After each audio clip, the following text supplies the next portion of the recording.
aharishaha munana zihangwe Purezidenti Museveni ubwo yahikomora obusesa aha kitebe kikuru kya disitulikiti ya BUGWERI omu kyanga kya Busoga okwebembera emikoro y'okujaguza ekiro kya Tarehe Sita eky'omurundi gwa 43 ahagati y'enjura nyamwingi.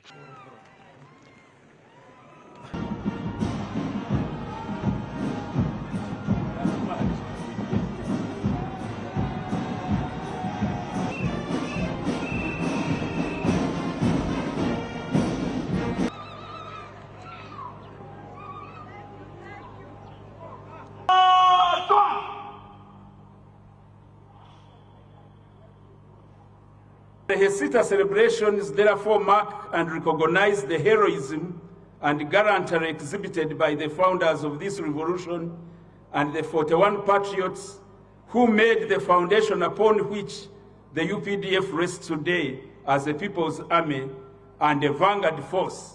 Purezidenti Museveni yabanza n'okugamba aha byafaayo kubazahwira ihanga n'okwekuraganisa okwarukuza okwongyera amaani omuby'okwerinda. I started operating here in 1971-72. Natandika okolera muno mu mwaka 72. One time I brought, together with somebody else, a Tanzanian. Olundi naleeta omutanzania. We brought 12 submachine guns. Twaleeta submachine gun 12 from Bukoba in Tanzania. Okuva e Bukoba e Tanzania. Through Moshi, through Arusha, through Mombasa. Okubita Moshi, Arusha, Mombasa. Ne Mombasa. Then we put the guns on the train. Purezidenti Museveni nagira ngu hati ebitongole bye by'okwerinda byona ebirimu polisi, UPDF, prisons n'abandi byombekire aha musingi gw'amaani ogurimu abakugu abashomere abarikuza kuhwera ihanga omu kukozesa tekinologiya okunyweza ebyokwerinda na n'omu kukora okucondooza. The side of security, ku byokwerinda we are going to tighten security. Tujjanweza obukuumi. We have a strong army. Tuina army ya amaani, tuina amagye ga amaani. The police forces, the intelligence services, the prison services. Abakesi. Abamakomera. The Uganda Wildlife Authority. Abakuuma ebisolo mu Uganda. They are all very capable. Bona basobozi. And educated. Ate basoma. Because you remember we started the culture. Twatandika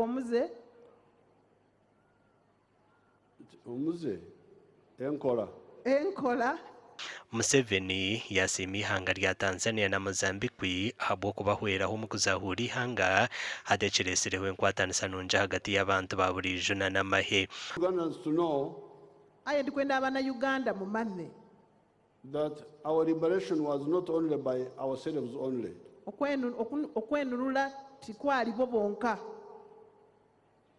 And I'm very happy to have a delegation from Tanzania here. Nsani kwenda okuba n'abageni okuva e Tanzania. Stand up. And Mwalimu Nyerere helped us a lot. Mwalimu Nyerere yatuyamba inno. From the 24th anniversary, we realized the need to take the barracks outside in a rotational manner and therefore according to regions. That's why we found ourselves in Busoga here so that we can thank the people as the backbone of our struggle and foundation security. But out of the issues that were a bit complicated, one included land issues in Jinja district. Some people have grabbed land meant for the health the hospital and other parts. That one, we were going to give you a report.